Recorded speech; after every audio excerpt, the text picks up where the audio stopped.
Ndabasuje mu izina rya Yesu muraho mwese. Haleluya. Nitwa Iyakabumbye Etienne cyangwa Stefano, nkaba ndi pastor w'umuhamagaro. Paruwase yacu ni ya Rundoyi. Ndubatse mfite umufasha n'abana batandatu. Paruwase yacu ikorera mu karere ka Rutsiro mu ntara y'Uburengerazuba. Ururembo rwacu n'urwa Rubavu. Reka rero turambure Bibiliya zacu tusome ijambo ry'Imana mu gitabo cya mbere cy'ibyo ku ngoma. Turasoma igice cya 19, turasoma umurongo wa 13. Ubundi birumvikana ari ibishoboka nari gusubira mu magambo navuze mu kanya, ariko nanone nuko nababwiye dufite imihamagaro itandukanye. Nge ntabwo njya mvuga uko numva ntekereza, ahubwo mvuga uko numva Imana ishaka ko mvuga. Amen. Haleluya. Tugiye gusoma rero igitabo cya mbere cy'ibyo ku ngoma, igice cya 19, turasoma umurongo wa 13. Niba mwahageze tugiye gusoma mu izina rya Yesu. Haranditse ngo komera turwane kigabo kubw'ubwoko bwacu n'imidugudu y'Imana yacu, kandi Uwiteka abigenza uko ashaka. Amen. Niri jambo tugiye kuganiraho rifite intego ivuga ngo turwanirire aho Imana ituye. Amen. Haleluya. Uturwanire, turasabwa kurwanirira aho Uwiteka atuye. Ntarinjira mu busobanuro, nkuko nabo twabanye nababwiye, ni Imana imwe yaduhamagaye, ariko imihamagaro yo ntabwo ari imwe. Kandi kubera ko imihamagaro atari imwe, no gukora kwacu si kumwe, kuratandukanye. Ku ruhande rwanjye, amena, mushumba yambwiye ati nibura ngusabye iminota mike tubiziranyeho, ko mu kanya nyine kahise ntabwo ibyo ngiye kuvuga nabivuze kubera igihe, ariko arambwira ati nibura wenda wagira icyo uvuga ku buhamya. Amen. Haleluya. Ubwo rero njyewe nagira ubuntu ndi muto, natangiye kumva ijwi ry'Imana muri 68. Nari maze imyaka 7 mvutse, twagendanye. Nabanaga na nyogokuru byara mama, kubera ko nabaye imfubyi maze ukwezi kumwe mvutse. Ariko Imana se w'imfubyi ikunda kombaho, kubera ko yarize ko nzayikorera, ikari bigasanga naha seje mu nzahagera. Amen. Haleluya. Muri icyo gihe cy'imyaka 7 naganirizaga abana bato, nkababwira ko Yesu agira neza, nkurikije ubwenge nari mfite. Nageze muri 73, ntangira kuganiriza abakuru n'abato uko Imana inshoboje. Amen. Nabatijwe muri 75. Haleluya. Ubwo rero kuva icyo gihe kugeza umunsi wa none, uko Imana inshoboje nkorera Imana, mvuga ijambo ryayo. Amen. Ariko mu gihe nganiriza abantu umwanya munini cyane, ntubu wo kubahanga amaso, nubwo nshishamo nkareba uko bari gukurikira, ariko umwanya munini ntabwo bo kubahanga amaso. Kandi si uko ntareba, ahubwo ni ya mihamagaro mbabwiye itandukanye. Amen.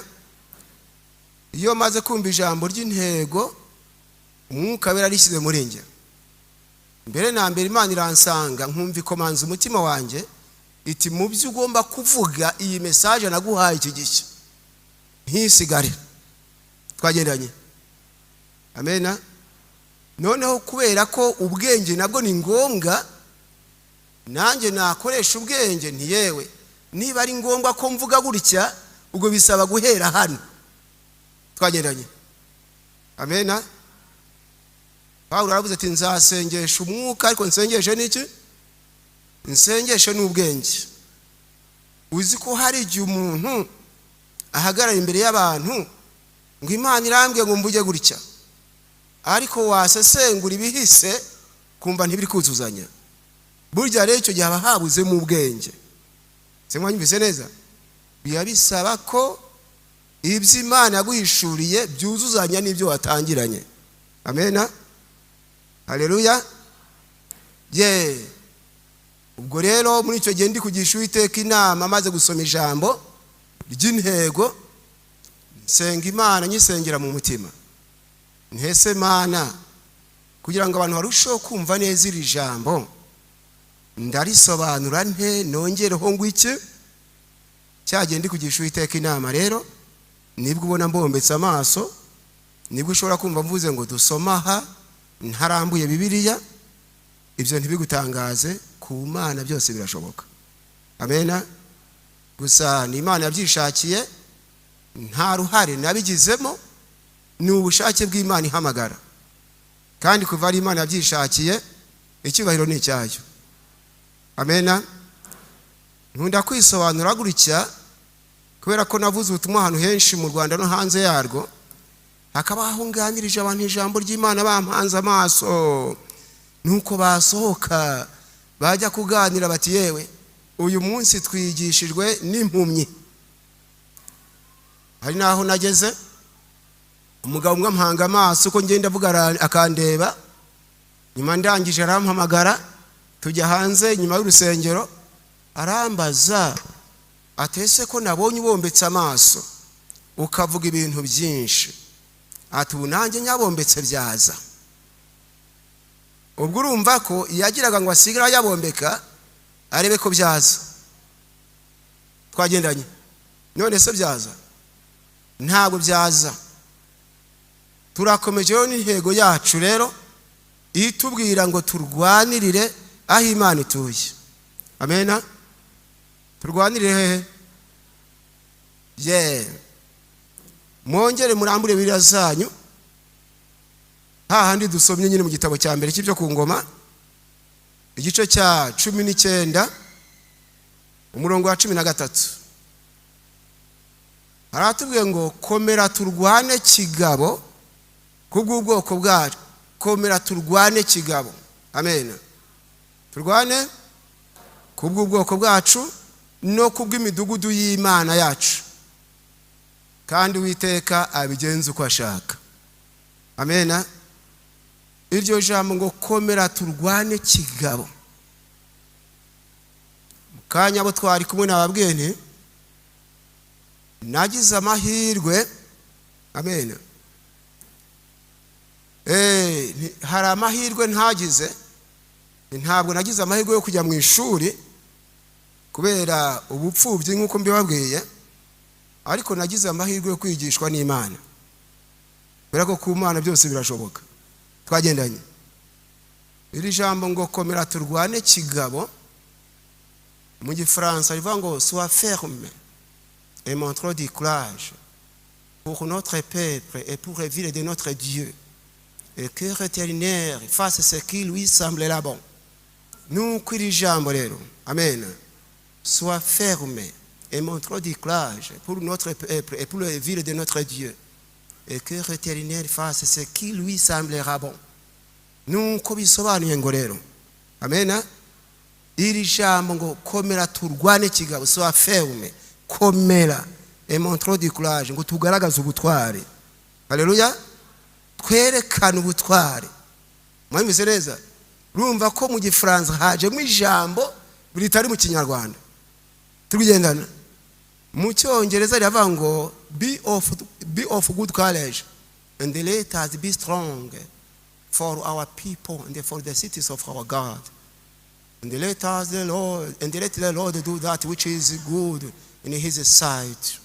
Nuko iri jambo rero. Amen. Be of good courage and let us be strong for our people and for the cities of our God. And let the Lord do what is good in his sight. Nuko bivuga ngo amen. Iri jambo be of good courage. Nyine mugira ubutwari bwiza. Hallelujah. Hanyuma kandi let us be strong for our people and for the cities of our God. Kandi dukomere. Hallelujah. Turwanirira ubwoko bwacu n'imidugudu y'Imana yacu. Hallelujah. Kandi Uwiteka nyine abigenza uko ashaka.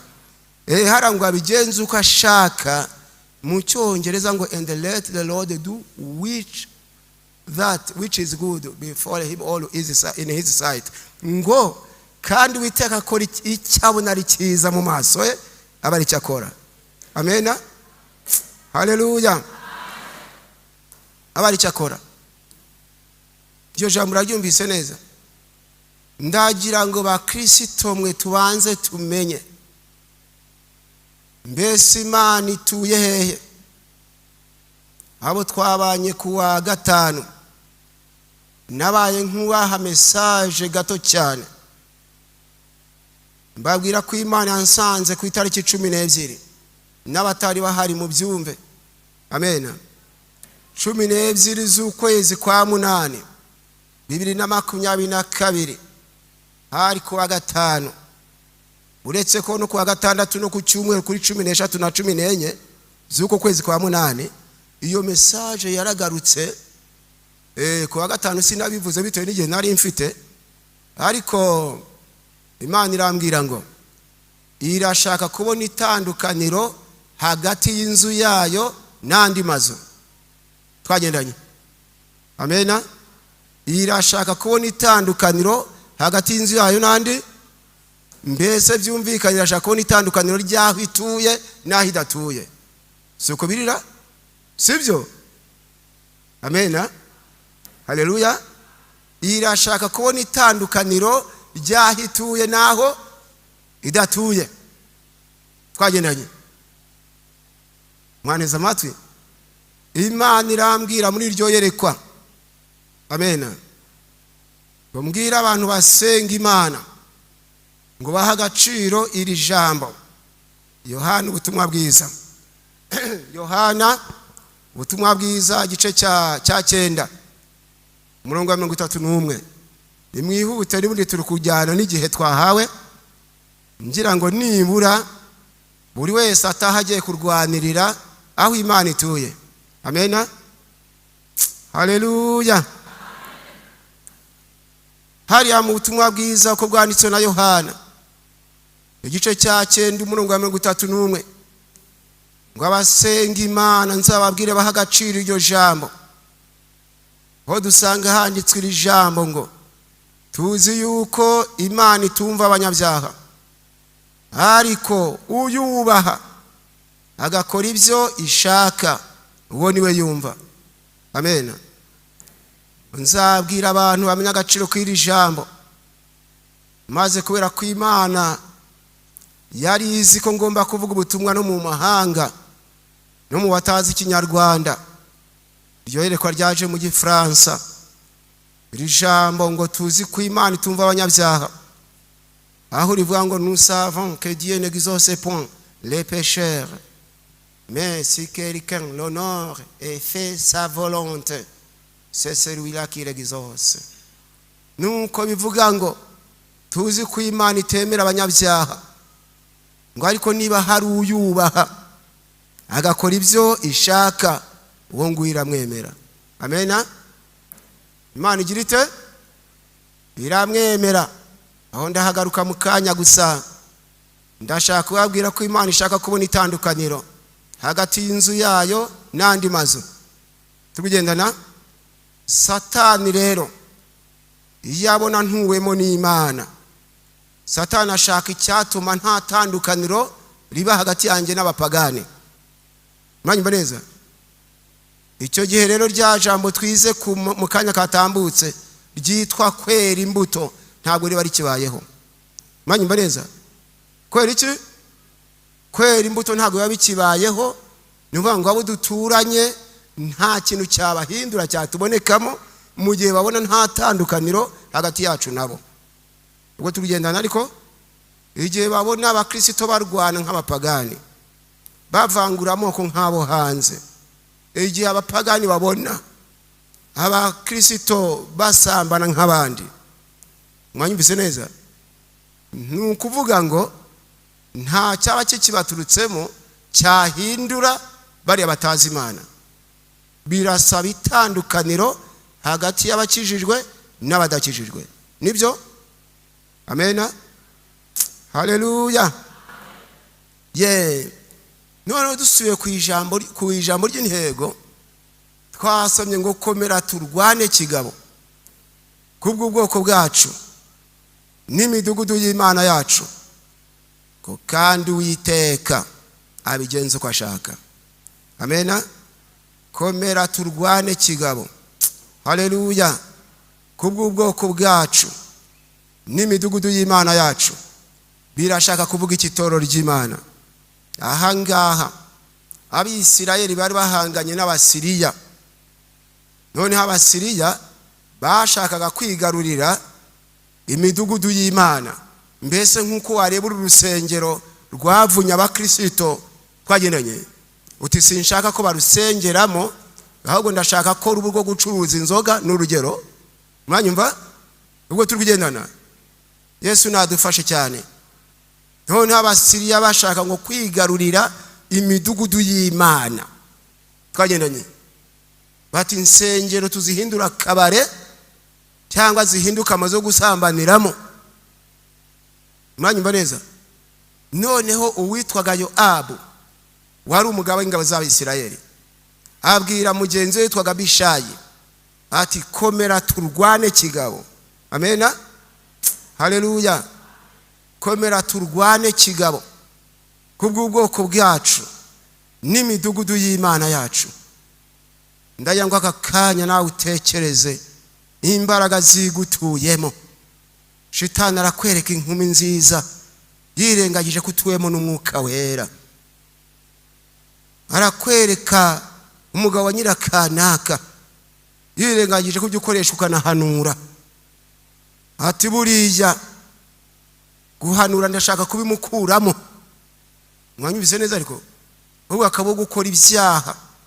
Ariko nawe rwana kigabo. Amena. Urwanirira aho Imana ituye. Haleluya. Urwanirira aho Imana igeze gute? Aho Imana ituye. Nuko rero Imana irambwira ngo mbwira abasenga Imana, mbwira ashaka kubona itandukaniro hagati y'inzu yawe n'andi mazu. Twihute cyane. Soma Abaheburayo igice cya 3:6. Ko ndashaka gusobanura aho Imana ituye. Namara kuyasobanura hanyuma nkabwo ibyo tuzarinda aho Imana ituye tuharwanirira. Ubundi tugasaba Imana imbaraga. Amen. Haleluya. Soma rero hariya mu Baheburayo igice ni cya 3. Soma umurongo wa 6. Urasanga handitswe iri jambo ngo ariko Kristo akiranuka nk'umwana utwara inzu yayo. Iyo nzu yayo nitwe. Nibyo aho Imana ituye nyine. Haleluya. Iyo nzu yayo ni bande? Iyo nzu yayo nitwe. Niba dukomeza rwose ubushizi bw'amanga n'ibyiringiro twiratana ngo bikomere kugeza ku mperuka. Haleluya. Iyo nzu yayo ni bande? Yebwo mwumviseho turarwanirira rero. Amena. Inzu ntituyumvise ra twagendanye. Mwanditsi yandikira Abaheburayo arabwira ati ariko Kristo akiranuka nk'umwana utwara inzu yayo. Iyo nzu yayo nitwe. Amena. Haleluya. Bikurikirane neza yonteza amatwi. Biblia y'Igiswahili iravuga neza ngo bali Kristo kama mwana juu ya nyumba ya Mungu ambaye nyumba yake ni sisi. Kama tukishikamana sana na ujasiri wetu na fahari ya taraja letu mpaka mwisho. Amen.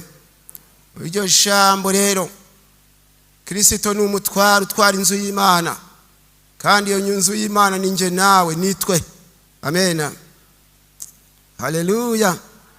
Nuko nusoma muri Bibiliya y'Igifaransa uzasanga havuga ngo mais Christ est comme fils sur sa maison, et sa maison c'est nous, pourvu que nous retenions jusqu'à la fin la ferme confiance et récipérance dont nous nous glorifions. Nuko iyo jambo rero uzasanga rivuga ngo Kristo koko ni mukuru ku nzu y'Imana, kandi iyo nzu yayo nitwe. Amen. Iyo nzu yayo ni bande? Gusa ndaje mbabwire gatoya. Haleluya. Nkurikije icyifuzo cya mushumba nyine mwanyumva, ariko gishobora kuba ni icyifuzo cyanyu. Muneze amatwi. Ku Mana byose birashoboka. Amen. Byose birashoboka. Buriya Imana yarebye isanga nzayikorera, nkabwira n'abazungu ko ishobora byose. Kwishobora bingahe? Kwishobora byose. Gusa rero muri make maze kubatizwa muri 75. Amen. Uretse ko mbere yaho gato ngeze mu myaka nk'icumi muri za 71. Muneze amatwi. Ngeze mu myaka nk'icumi twari dufite umubwiriza butumwa watwigishaga gusoma no kwandika, akatwigisha amagambo atagira ibihekane kubera ko n'abatari yarize. Twagendanye. Yatwigishaga ngo mama, meme, amasaka, Imana. Nibyo yatwigishaga. Iyo ubwo buhamya abazagura igitabo mfite mu kanya barakibatangariza, muzabyumva ntago ndabirondora ko byakabaye. Ariko mu gihe yatwigishaga ngo mama, meme, amasaka, Imana, naje kumva muri ngiye haje mu kibazo. Ndamubaza ntese ibi ni by'abantu bahoramo gusa, bahora muri mama, meme nibyo gusa. Mbajije gutyo umubwiriza butumwa yumva ndamugerageje, azana ingwara y'impereza ngo ngaho nawe genda wandike ku kibaho ibyo uri kubona mwakwiga. Murumva se kitari kigeragezo? Nyamara Imana yashaka kwerekana imbaraga zayo. Nanjye nagiye ku kibaho nandika amagambo abiri yaje mu byo nanjye ntazi mu byo bw'igitangaza. Nandika amagambo abiri niyo yabaye fondation yo gusoma no kwandika kwanjye. Nandika ijambo rya mbere ngo umukororombya, nandika indi jambo rya kabiri ngo indyo. Ndavuga nti nibura ntitwakwiga nk'ibi, twahora muri mama, ntitwahora muri mama, meme tukazageza ryari? Ubwo rero kugira ngo izi ndimi mwumva zize. Amen. Maze kubatizwa cyakora hari utuntu twinshi nakoze Imana yaje kuririraho ikora ibyo ngibyo. Ubwo nkuko mbagwe muzatubona mu gitabo, ntabwo nabona yo kutuvuga. Ariko nabaye nicaranye n'abantu 4 nanjye ndi wa 5. Hari ni mugoroba ndi kubaganiriza ijambo ry'Imana. Noneho ngeze hagati numva mbuze umwuka wo kuvuga. Twagendanye kuvuga numva biranze, ngashaka kwijwi risohoka rikanga. Niho cyakora ndavuga gahoro cyane, ntabwo nzi ikintu kigiye kubaho, mwihangane ntibishoboka. Ijwi riragaruka mbaganiriza bati bategereza ko navuga, reka da. Ahubwo babonye ko byanze bajya kuryama, kuko twari mu nzu y'umukristo. Twagendanye bamaze kujya kuryama, nagiye kubona mbona ngiye munyerekwa, mbona muri iyo nzu habonetsemo umucyo w'igitangaza uruta n'uw'amashanyarazi. Muri uwo mucyo mbona marayika, niba ari marayika ariko niba ari Yesu simbizi. Nabonye umuntu w'umuzungu araza mfata ukuboko arambwira ati nkurikira. Ndamukurikira. noneho ngenda ndi gusenga nti data wa twese uri mu ijuru izina ryawe ryubahwe gutyo. Twaje kugira ahantu hari urusengero rw'amatafari ahiye, sinzi ngo ni hehe, nuko arambwira ati komeza unkurikire. Twinjira muri urwo rusengero, tugezemo dusanga nta bantu barimo, ati komeza unkurikire. Ndamukurikira, tujya mu kindi cyerekezo. Mu kugera mu kindi cyerekezo dusanga hari abantu benshi cyane, nabonaga barenze nk'ibihumbi nka 30 cyangwa 40 bari bazimagiye agasozi. Noneho wa muntu w'umuzungu, ahagarara imbere yabo, numva atangiye kumpresenta, atangiye kunyerekana. Twagendanye, numva avuze mu gifaransa, numva aravuze ati celui-ci il n'a pas étudié mais il vous prêchera en langue française. Ati uyu ntabwo yize ariko arababwiriza mu gifaransa. Akimara kuvuga atyo, nanjye nagiye kubona mbona mpagaze imbere y'abantu, mbona mfashe Bibiliya y'igifaransa. Nuko ngiye kumva numva ndavuze nti lisons Évangile selon Jean chapitre 7 verset 37. Numva ndavuze ndusoma ubutumwa bwiza bwa Yohana igice cya 7 umurongo wa 37. Ubwo rero amena, ubu turi ku ntego ivuga ngo turwanirira aho Imana ituye. Ariko muri icyo giterane nari mfite intego ivuga ngo ufite inyota nazanywe. Ngo mu gifaransa ngo que celui qui a soif qu'il vienne et qu'il boive. Niyo ntego nari mfite. Ibintu navuze ni byinshi sinabyibuka, ariko hari ijambo natinzeho byakomeje kuba muri nge kugeza umunsi wa none. Amena. Muri iryo yereko mbabwirira ijambo nti sachez que cette soif n'est pas la soif de la bielle ou la soif des femmes ni la soif d'argent, mais c'est la soif du salut. Inyota mbabwira si y'inzoga, inyota mbabwira si y'abagore, si y'amafaranga, ahubwo ni y'agakiza. Amena. Ubwo rero navuye mu yerekwa igifaransa nahoze mvuga kiri hano kugeza umunsi wa none. Nuko Imana ikora. Amen. Nuko Imana ikora nta kinanira. Twagendanye. Kwa rukubaho urugero, nagiye myerekwa mbona ndi kuririmba indirimbo y'Igiswahili yabaye fondation. Igiswahili ndaririmba indirimbo y'ijana ndakeka ina 40 nakangaye na 3 mu ndirimbo z'agakiza k'igiswahili. Twagendanye, ariko akaba ari indirimbo amena ya 97 mu ndirimbo zo gushimisha Imana, ngo nishimiye ko menye rwose Yesu ko ari umukiza wanjye.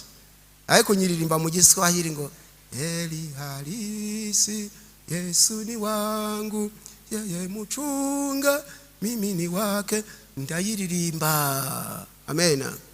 Nza gutinda ku gice cya 2 kivuga ngo nilijitoa kwa Bwana Yesu na nilipewa wokovu wake, huko mbinguni kuna furaha juu ya mtu aliyetubu. Nuko ndayiririmba, navuye mu yerekwa igiswahili cyageze ku mutima, nuko cyaje. Urumva ukuntu Imana ikora ariko. Amena. Nuko Imana iransanga imvugisha mu Cyongereza, mbwira ijambo ngo dore mpagaze ku rugi ndakomanga. Behold, I stand at the door and I knock. Dore mpagaze ku rugi ndakomanga. N'urufunguzo rw'Icyongereza. Nuko gusa nagira mbabwire n'ibindi ntarondoye. Amena. Ariko Imana ibikorera icyo ngo izina ryayo rihabwe icyubahiro. Gusa Imana rero niko yabishatse kugira ngo nyikorere. Cyakora abantu mu nteze amatwi. Amena. Abantu twabanye narababwiye ntumva rero, inzu igira ikiyikomeza. Inzu igira ikigira gute? Iyo fondation ikomeye inzira rama. Murabyemera? Inzu igira ite? Irarama. Umubona twuzura umwuka wera. Hari fondation ituma umwuka w'Imana atava mu muntu. Iyo rero ubuzi iyo fondation ntabwo urama mu gakiza. Kandi fondation si uguhanura, fondation si ubutayo, fondation si ugusengera mu mazi, uranyumva neza? Fondation ni ijambo ry'Imana no guca bugufi. Amen. Ijambo ry'Imana no kujya gute? Ngiki kintu kiramisha impano y'umwuka wera. Ejo Imana ni gukorera igitangaza, ujye yibuka kuri umuntu Imana iri hejuru, maze uce bugufi niba ushaka kurama mu gakiza. Amen. Waneza amatwi ariko umuntu yaranyumvise hariya inyarugenge ndi gusobanurira umuzungu mushyirira ibyavugwaga mu gifaransa mbimushyirira mu cyongereza kugira ngo nawe amenye ibivugwa twagenanye. Aranyumva aranyihererana nkariya turangije atari kuyakabumbye we atuzi kutangaje ukamenya icyongereza kimeze kuriya ugakomeza kubira iwanyu mu cyaro tari nkanjye Imana igihaye we nge ntibankira. Uranyumva neza? Uragira se ngo Imana yakimuha kandi ariko n'abataramukira? Niba ushaka ko Imana igukuza mu mwuka itoze guca bugufi. Imana ibagire neza. Haleluya. Ndagira ngo dukomeze no kurwanirira aho Imana ituye. Haleluya. Kurwanirira he harya? Aho Imana ituye. Dusanze Imana ituye muri twe. Siko birise? Ituye hagana he? Kandi irashaka kubona itandukaniro hagati y'inzu yayo n'andi mazu. Twagendanye. Kandi ufite amatwi yumve. Yesu nabafashe maze muri iryo yerekwa nari ndimo, Imana irambwira nzabwira itorero ngo abashaka kumenya iby'Imana ishaka kugira ngo inzu y'Imana itandukane n'andi mazu. Twagendanye ngo bazasoma Abatesalonike, mwihute cyane, zasoma urwandiko Pawulo yandikiye Abatesalonike igice cya 4, urwandiko rwa mbere Pawulo yandikiye Abatesalonike igice cya 4 umurongo wa 3 bageze ku murongo wa 5. Nabashaka gutandukanya inzu yayo n'andi mazu. Amen. Haleluya. Abashaka ko inzu y'Imana itandukana n'andi mazu. Urwandiko rwa mbere Pawulo yandikiye Abatesalonike igice cya 4 umurongo wa 3 kugeza ku wa 5. Handitswe iri jambo ngo iki Imana ishaka. Mwahageze ariko? Iki Imana ishaka ni iki? Ni ukwezwa kwanyu no kwirinda gusambana. Umurongo wa 4 ngo umuntu wese muri mwe amenye gutegeka umubiri we, wezwe ufite icyubahiro, mudatwarwa n'irari ryo kurigira nk'abapagani batazi Imana. Twageranye nk'abapagani batazi Imana. Ntabwo Imana ishaka ko abamenye Imana batwarwa n'irari. Mwanyumvise neza? Sibyo? Irashaka kandi ko nyumva neza. Amen. Irashaka ko itorero ryezwa. Icyo Imana ishaka si isabato, icyo Imana ishaka si icyumweru, icyo Imana ishaka ni ukwezwa kwacu. Amen. Ni ukwezwa kwa bande? Ni ukwezwa kwacu no kwirinda gusambana. Ngo umuntu wese muri mwe, ubwo mu yindi mvugo umuntu wese muri twe. Amen. Umuntu wese hagana he? Muri twe ngo amenye gutegeka iki? Amenye gutegeka umubiri we. Haleluya. Umuntu wese muri twe amenye kugira ate harya? Gutegeka umubiri we kandi wezwe ufite icyubahiro, mudatwarwa n'irari ryo kurigira nk'abapagani batazi Imana. Iri rari ryo kurigira ni ikinyarwanda kijimije, ariko mu yindi mvugo ni irari ryo mu bitekerezo.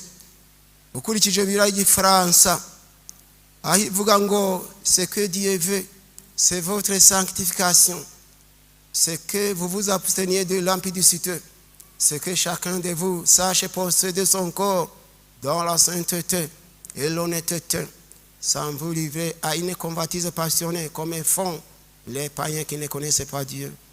Nuko byumvikana ngo ubushake bw'Imana. Amen. haleluya.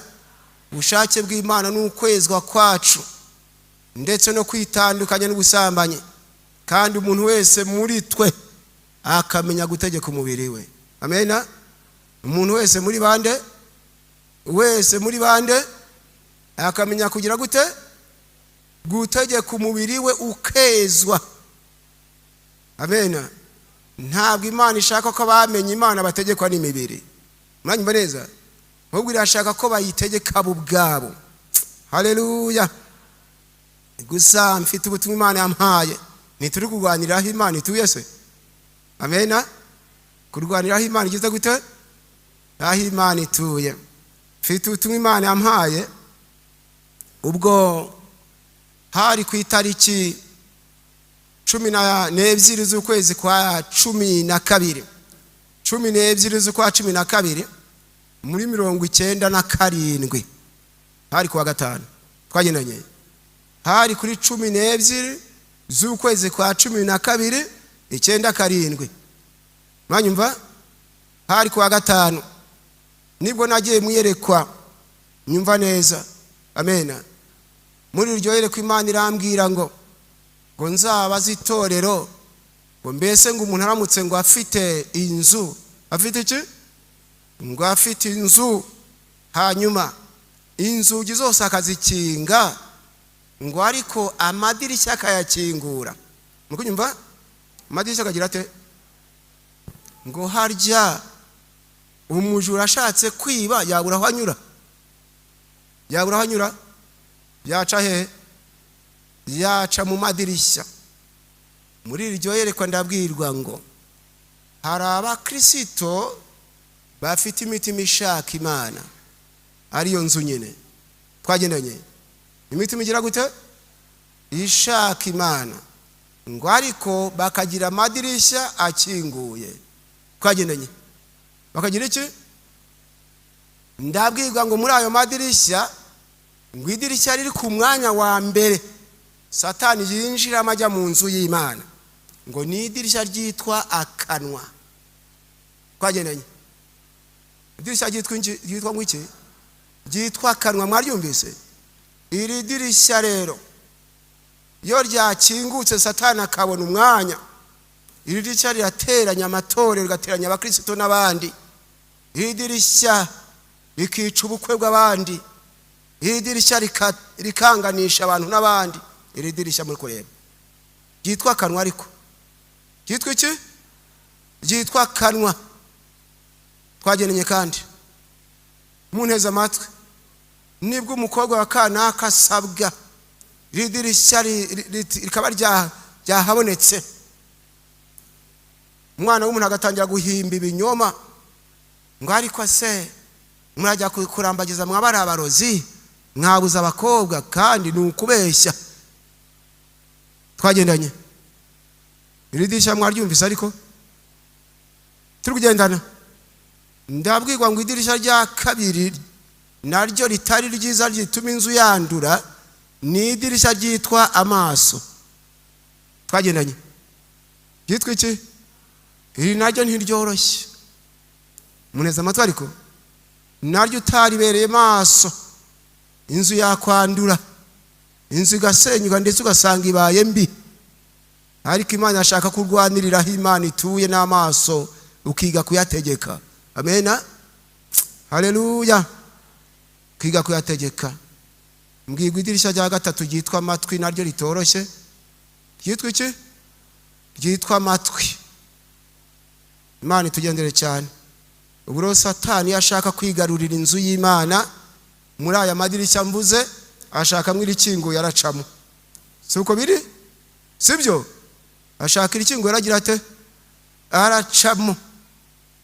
Mbese iriya nzu ndayinjira nciye muri ihe dirishya, kugira ngo Umwuka Wera yimuke, nanjye mbona ikibanza. Twagendanye. Yesu nabafashe cyane.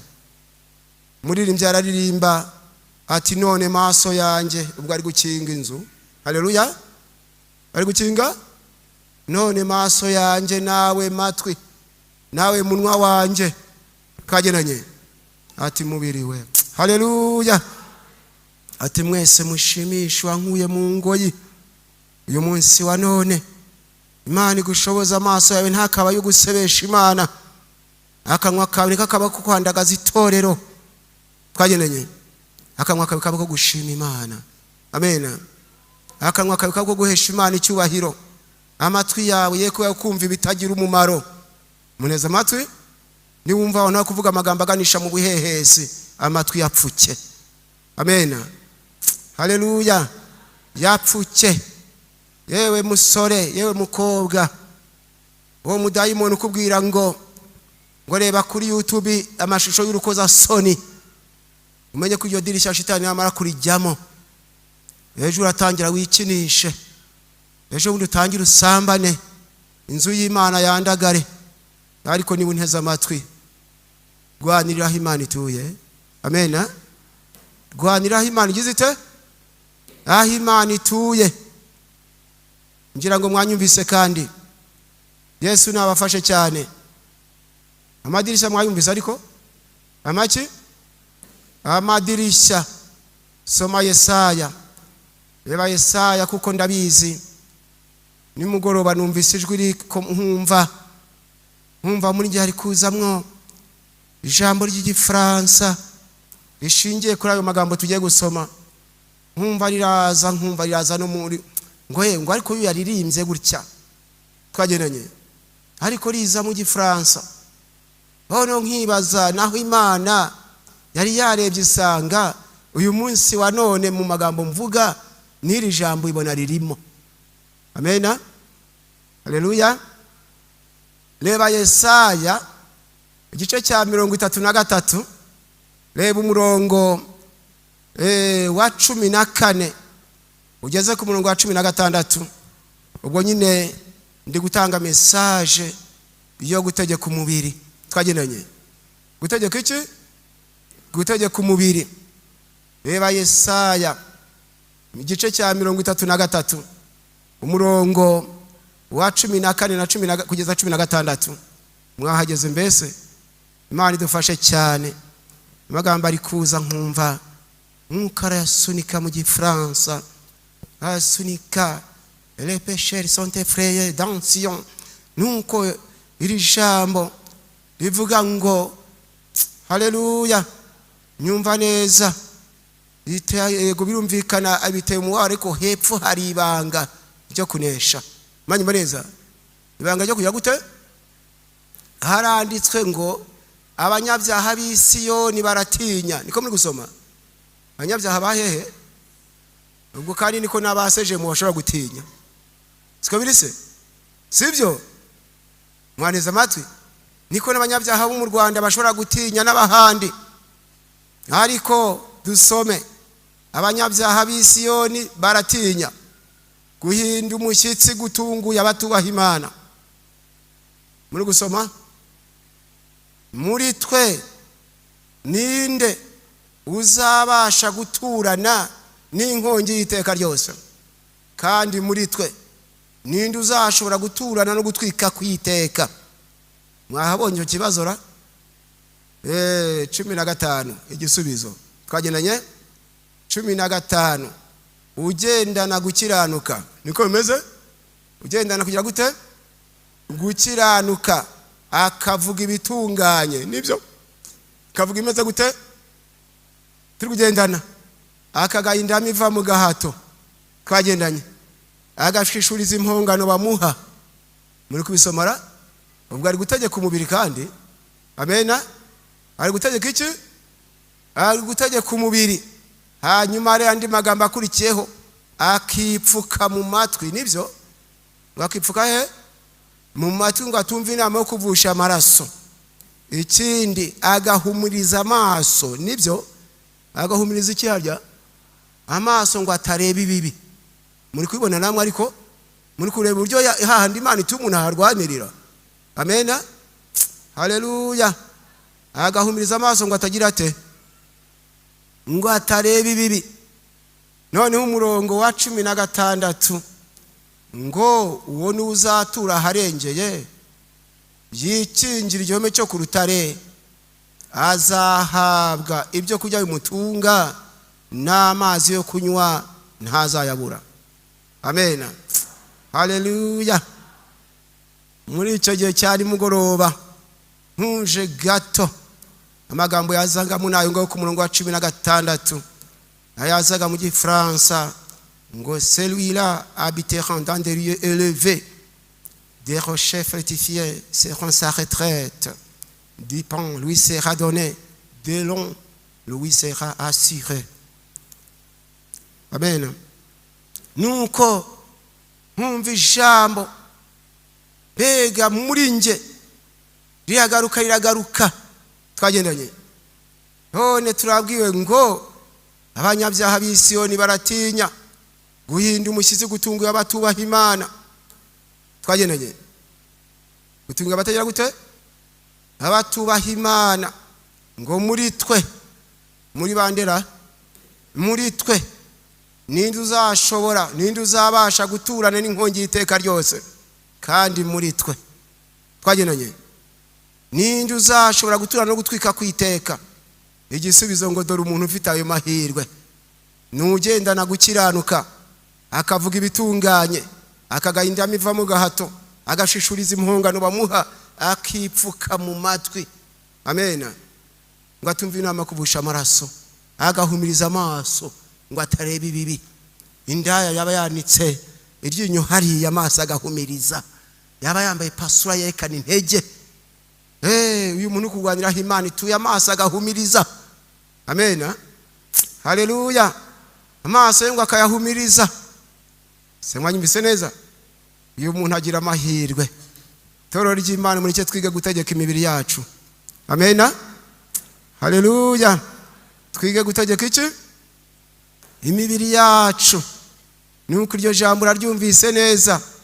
Nyine nkuko mbabwiye nkukamanura ijambo numva arasunika igifaransa nyine kuko niko aba yabishatse nyine. Byose ku Mana birashoboka nkuko nababwiye gusa ibikorera icyo ngo izina ryawe rihabwe icyubahiro. Amen. Nyine mu gifaransa iryo jambo ko ritangiye ngo les pécheurs sont effrayés d'anciens, en tremblement saisis les impies, qui de nous pourra rester auprès d'un feu dévorant, et qui de nous pourra rester auprès des flammes éternelles. Celui qui marche dans la justice et qui parle selon la droiture, qui méprise en guerre, à qui par l'extorsion, qui secoue les mains pour ne pas accepter en présent, et qui ferme l'œil pour ne pas entendre des propos sanguinaires, et qui se bande les yeux pour ne pas voir le mal. Celui-là habitera dans des lieux élevés, des rochers fortifiés lui sera donné, et des rochers fortifiés seront sa retraite. Du pain lui sera donné, de l'eau lui sera assuré. Nuko umeze atyo. Amen. Haleluya. Umeze atyo agira amahirwe. Uyu muntu washoboye gufata amaboko ye ngo atakire impongano. Uyu muntu washoboye gufunga amatwi ye ngo atumve birakomeretsa ubugingo bwe. Uyu washoboye gufumiriza amaso ngo atareba ibibi. Twagendanye ngo atareba ibibi ngo nuzatura harengeye. Ntabwo ari umuhanuzi, ntabwo ari uwerekwa, ntabwo ari uvuga mu ndimi nyinshi. Umuntu washoboye gutegeka umubiri wafite iherezo ryiza. Amen. Afite iki? Gusa rero haleluya ndimo ngana ku mwanzuro. Mwaneze amatwi. Ndimo ngana ku mwanzuro ngira ngo abantu dusaba Imana imbaraga zo kurwanirira aho Imana ituye. Siko biri? Kurwanirira hehe? Aho Imana ituye. Ba Kristo bene data. Satani yamaze kubona ko Imana imfite umugambi kandi akaba Imana ikaba inkunda. Satani ashaka icyanyanganisha nayo. Mwanyuma neza. Noneho agashaka idirishya rikinguye muri ya madirishya. Murabyibutse? Muri ya madirishya shitani acamo. Yagira rero amahirwe, dore amahirwe ya Satani nyine ni ugusanga idirishya rikinguye. Siko bire? Ariko igihombo cya Satani ni ugusanga ntarikinze. Amena. Haleluya. Igihombo cya Satani mwacyumvise, akaza agasanga idirishya nagize nte narikinze, aho yashakaga kunyurira agasanga nahafutadiye. Amena. Haleluya. Imana ibafashe. Gusa muri message natanze muri iminsi tumaranye harimo ubutumwa buvuga ngo isezerano nta uri hata. Murabyumva ariko isezerano nta ugira ate, ngo ahubwo agira ate, araririnda. Mwari muzi ko no gukinga amadirishya ari ukurinda isezerano. Amena. Ni ukurinda iki? Ni ukurinda isezerano. Reka rero mbabwire akantu gato tugane ku gusenga Imana. Amena. Isezerano nta ugira ate, ngo ahubwo agira ate, araririnda. Nagiye mwiyerekwa nyine ku itariki 7 z'ukwa 11 2016, ariko wa mbere Imana irambwira ngo abakristo benshi ngo usanga bari gutonganya Imana, ngo mbese Imana niwe wavuze cyangwa si wowe, ngo uzababwira bameze batyo ngo isezerano nta uri hata ahubwo araririnda. Amena. Haleluya. Mwabyumvise neza? Wijya guhata Imana kubera ko kuzaguha umugabo ngo mbe ko bitinze, isezerano libere maso, kuko utaribere maso ntiryasohora. Ngiye kubaha urugero rutoya rero tubone gusenga Imana. Amena. Umuntu umwe yaratuganirije twagendanye, aratubwira ngo umuntu yari afite umukozi umukorera. Umukozi ugira ate? Umukorera.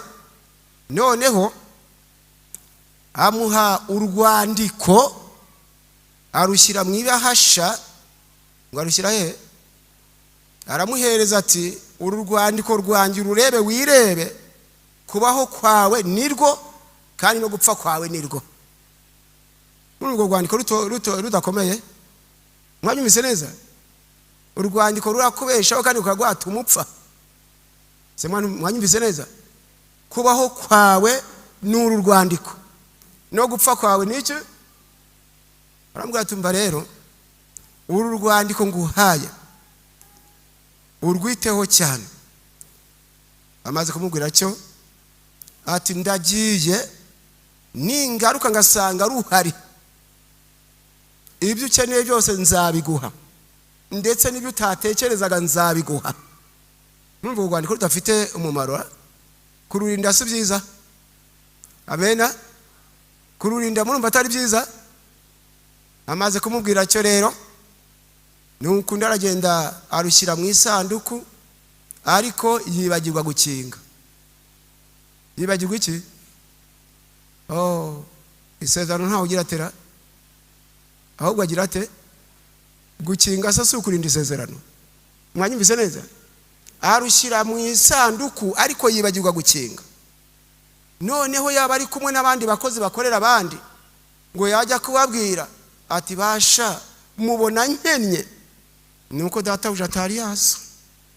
Umunsi databuja yaje nanjye nzaba umuntu, yewe muzumirwa. Twagendanye. Ubwo rero muri icyo gihe yahabwaga isezerano, hakaba hari umuturanye aho hafi, yumva agize ikintu bita ishyari. Bita iki? Abantu twabanye mwumvise ko ishyari Imana iryanga. Twagendanye. None hagize ishyari rero, mwanyumvise neza? Ati none koko uyu muntu agiye kuzadukirana, nuko rwose azamuka tubona aradukiranye kuri uyu musozi. None rura rwandiko ko bamubwiye numva ku munsi rwabuza azapfa. Mwaneze amatwi ariko rwabuza azagira ate, azapfa, uwarwiba agapfa atadukiranye. Tukugendana kandi wa muntu aramucunga nuko sinzi ukuntu uyu mukozi yagize aho yerekera gato, umujura bayinjiye mu nzu, amahirwe y'umujura asanga akabati karakinguye. Twagendanye. noneho yabahasha arayifungura neza, nuko urupapuro rukuramo, urwandiko ararujyana. Niba hasha ari ikenewe, hari hakenewe iki? Hari hakenewe urwandiko. Abararujyanye, iba hasha rongera irambika neza mu isanduku, ubwo arigendera. Twagendanye. Noneho wa mukozi avuye aho yagiye, arebye mu isanduku, abo niba hashira arambitse neza, ati urwandiko rwa databuja rurimo burya. Uzi ko iba hashishuka abantu? Mwayimeze neza? Nuko ubwo arabaho arindire ko shebuja aza, kandi urwandiko rwagize gute? Rwaragiye. Nuko sinzi ukuntu shebuja ahindukiye, aza ari mu modoka nyine imeze neza, mbese nyine biteye ubwoba. Twagendanye. Nuko umukozi mukora shebuja atungutse si ukubyina we, databuja araje we, yewe abantu bansekaga bagiye kumirwa, nangiye kuba umuntu, nangiye kuba umugabo. Nuko nibwo shebuja yazaga, nako kantu ndarangirizaho, dusaba Imana kurinda inzandiko. Amena? Kurinda iki? Nibwo shebuja yazaga, undi amubonye yihutira kujya kumuramutsa, agiye kumuramutsa shebuja ati rekada, ntunkoreho utanzaniye urwandiko. Twagendanye. Undi ati si urwandiko, uvuga ati no mukanya sindubonye, arirukanka. Mu guterura asanga ni ikibahasha gusa. Ni iki? Ni ikibahasha gusa. Maze we abaguye muri koma, yumva mbese abuze iyo yerekera. Shebuja ategereza ko yahinguka, araheba. Ahebye arahamagara undi abura ubwitaba kubera ko yagiye muri koma. Nuko tese uriherekada, tese byagenze guteshwe, none se urwandiko warubuze? Sinzi kurungwa akajwi kaje gahoro, tiyo ati ntarwo. No shebuja ati ye, burya wari uri kubyina ntarwo? Unteze amatwi ariko? Burya wari uri kubyina ntarwo? Atumva rero amasezerano nabiri, ku rwandiko rwanjye nurubura nzakwica, rwaboneka nkaguhemba, ahasigaye niba kwica nta kundi. Ubwo baramwishe kubera ko atarinze urwandiko. Batagize ate? Komera turwane kigabo. Amen. Haleluya. Turwane kigabo kubw'inzandiko ziturimo. Uranyumva neza? Reka mbabwire torero, uyu mugaragu yashutswe n'ibahasha. Yashutswe n'iki? Yajya yireba akagira ngo urwandiko rurimo. Uranyumva neza? Uzi ko amabahasha ashuka abantu. Tese ibahasha ni iyisi, ngiye kubibasobanura mbabwire n'urwandiko, asigaye buri wese arurwaneho. Amena? Siko birise? Abifuza kumenya ibahasha yariyo muzamura ibiganza. Ibahasha. Twagendanye. Abifuza kumenya n'urwandiko, maboko hejuru. Yesu adufashe cyane. Ibahasha abakristo mu nyumve neza, mwanyumva? Ibahasha ni idini. Waneza amatwi? Ibahasha ni iki? Turi kugendana? Ndacyasengera muri ADPR. Ibahasha. Twagendanye. Iki? Nsenga ku munsi unuyu. Ibahasha mwayumviza ariko turi kugendana kandi. Ibahasha. Nzi ko Imana yitwa Yehova. Ibahasha yayireba akajya niko gakiza. Mwanyumva neza? Ndacyaririmba muri ya korari, naho nibahasha. Naho ni iki? Naho nibahasha. Imana igwe kunyumva neza. Kandi ibahasha umuntu arayibyinana, kayitera ni korasi. Wabona ari kuyibyinana ukajya ngo afite urwandiko, naho rwahehe. Naho nibahasha. Imana ibahe kunyumva neza. Urwandiko rero iki? Urwandiko ntabwo ari uguhanura, urwandiko si ukwerekwa, urwandiko si ukuvuga mu ndimi nyinshi, urwandiko si ubutayu, twagenanye, urwandiko si ugusengera mu mazi, urwandiko ntabwo ari ndakuramutsa Mariya nyinshi. Uneza amatwi, urwandiko ni imbuto. Mwaneze amatwi, urwandiko ni uruhe? Soma Matayo igice cya 7 umurongo wa 20. Urwandiko ni iki? Imbuto harimo kwakira abashyitsi, gutanga icya-10, harimo kugira neza, kubana nabo twashakanye amahoro. Inzandiko hari abo zibwe basigaranye amabahasha, munagakubita umugore w'ingumi agasigana ibahasha ndacyaterana, kwagenanye agaca inyuma y'uwo yashatse, urwandiko ruragiye. Muneze amatwi, turi kugendana, agasigara ibyiringiro bye rwose. Buri cyumweru ntago njya mbura mu rusengero ibahasha, iki ibahasha agasigara yireba. Yesu nadufashe cyane.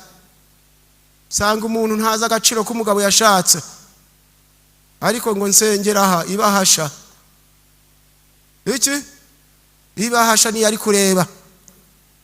Sanga umukobwa agakunguni kose mu muhanda na saa 6 z'ijoro, mukobwa n'umusore n'umugabo utaruwe, ariko ibahasha yireba. Nejo twari muri repetition, twagendanye, se mwaneza amatwi, ariko ibahasha mwayumvise, ariko iki ibahasha. Matayo igice cya 7 umurongo wa 20, haranditse ngo nuko muzabamenyera ku mbuto zabo. Nibyo ngurwo urwandiko rero, amena. Urwandiko mwarubonye, bazatumenyera kuki?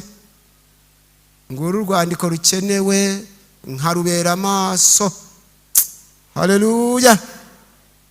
Bagabo munteze amatwi, unatanze message nyinshi muri itore, ariko mukarankomanga ati ibi biragiye ntago bivuze ibintu bivuze, ariko ntibyashoka ko byose bivugwa. Ariko Imana yarambwiye ngo mbwira abakristo babe maso, ngo ariko cyane cyane abagabo. Twagendanye cyane cyane baki bagabo ro munteze amatwi, ukabona inkumi iranika iryinyo mu maso yawe buri kanya, uzamenye ngo Satani arashaka urwandiko. Satani ashaka iki? Arashaka urwandiko. Utabaye maso yagusigira ibahasha. Uranyumva neza? Ukumva umukobwa araguhamagara kuri telefone, umugore utari uwawe, niko ni njyewe nyirakanaka, wamenye se? None se ko ngushaka, ariko ngushaka umugore wa dahari, umugore wa niba nta uri umbwire nze. Abashaka inzandiko mwabumvise, ariko abashaka iki? Inzandiko. Ndarangije we, tugiye gusenga Imana bidushoboze kubera amaso inzandiko ziturimo. Amena. Kugira ngo dusenga Imana. Haleluya. Murongo wa nyuma twageranye, wa nyuma ngira ngo dusenge tusomye nibura buri wese abwe ati Imana mfasha. Soma Luka 17 umurongo wa 5 turangize. Ibyo navuga ni byinshi, ariko Yesu yashatse ko mvuga gutya, kandi uyu mwanya abahaye agaciro ibyo tubwiwe n'ukuri bagiye gufata umwanzuro wo kurwanirira aho Imana ituye. Amena. Kandi aho Imana ituye nimwo n'inzandiko ziri, siko birise? Sibyo? Nimwo n'inzandiko ziri. Soma Luka 17 umurongo wa 5, handitswe ijambo ngo maze intumwa zibwira umwami Yesu ziti twongerere kwizera. Amena. Gira gutera? Twongerere kugira gute? Twongerere kwizera. Uyu ni umwanya wo gusaba Imana ngo twongerere kwizera. Kubera iki dusabwa kongererwa kwizera? Bibiliya iratubwira ngo ukwizera ariko tuzashobora kuzimisha imyambi ya wa mu byose yaka umuriro. Amena. ya myambi ya wa mubishaka inzandiko. Haleluya. Satani azatubwira ko dutinze gutabarwa ngo twicire inzira, tumubwire ngo iyo dutegereje ntihinduka, kubera kwizera ariko. Amen. Kubera kwizera. Ibanga he bashaka kongererwa kwizera muri uru rugendo. Muhaguruke dusenga Imana.